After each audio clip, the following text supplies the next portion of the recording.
হয়েছে। এবার না জানো না, এবার না আমি বড় করে জন্মাষ্টমী পালন করবো। মা, এখন যে দেশের অবস্থা, এই অবস্থায় ধর্মকর্ম করা অনেক কঠিন হয়ে গেছে।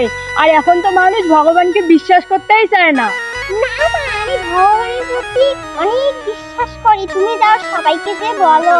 না মা, আমি পারবো না।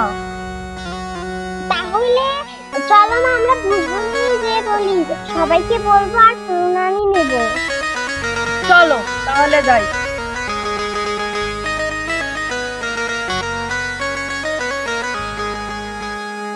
তোমরা কোথায় যাইতেছো? আমরা ভগবানের নাম প্রচার করতে যাচ্ছি, তুমি বাড়িতে থাকো। ঠিক আছে, তোমরা ভগবানের নাম বিশ্বাসের সাথে প্রচার করবা, সবাই যাতে ভগবানের নাম বিশ্বাস করে। ঠিক আছে? তখন মা ও মেয়ে দুজনেই গ্রামের পথে পথে সবার বাড়িতে বেড়াইলো, কিন্তু কেউ ভগবানের কথা বিশ্বাস করলো না। সে দুঃখে মেয়ে এখন বাবাকে বলতেছে, শুনুন আপনারা। বাবা, মানুষ এখন ভগবানের কথা বিশ্বাস করে না কেন? আচ্ছা, তুমি যে এত গ্রন্থপাতি পড়ো, আচ্ছা তুমি কি বলতে পারবে ভগবানকে মানুষ বিশ্বাস করতে চায় না কেন? ভগবানের কথা বিশ্বাস না করার একটা কারণ আছে, জানো?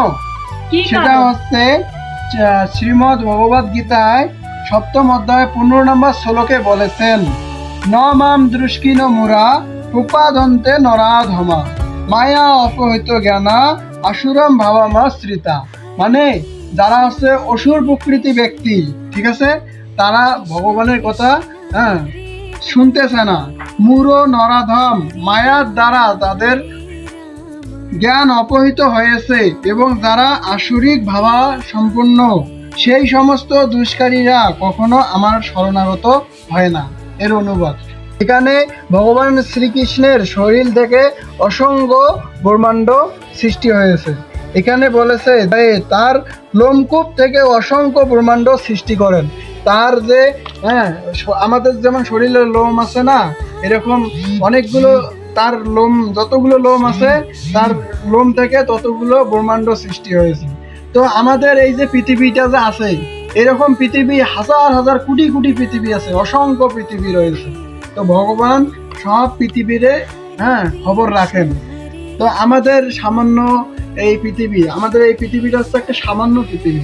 তো আমাদের এই পৃথিবীর মধ্যে অনেক জীবজন্তু রয়েছে, সব জীবের খবর তিনি রাখেন, তাই আমাদের তার উপর বিশ্বাস হারানো যাবে না।